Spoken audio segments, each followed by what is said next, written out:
O, yun. Yung mga panibagong impormasyon tungkol kay Leyna. Pasok ba or hindi pasok? Ikabababa o ikaakyat? Mga hakbangers, akyat o baba? Ay, umakyat pa rin lahat. Ayo. Oy!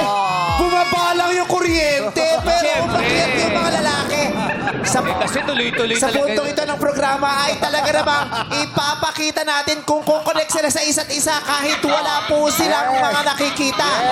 Sa pamamagitan, alam niyo naman sa pamamagitan ng damdamin ang pag-ibig ay dumadaloy kahit walang kuryente. Correct. Malalaman natin dito. At dahil party-party tayo.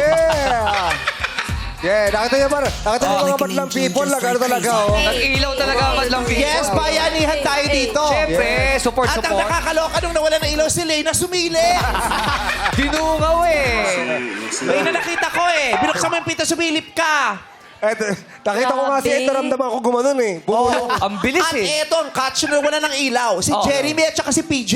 Ano ginawa? Nag-kiss.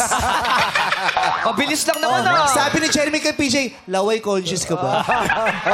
Smack lang eh. Grabe, ang lakas ng dating ng tatlo na wala ng kuryente. Yes. Pag-aakyat to, sabay nawala ng ilaw eh. Buti pa yung dating nyo, lakas yung kuryente namin ng hina. At Okay. least alam ng madlang people, live tayo. Yes, Live tayo.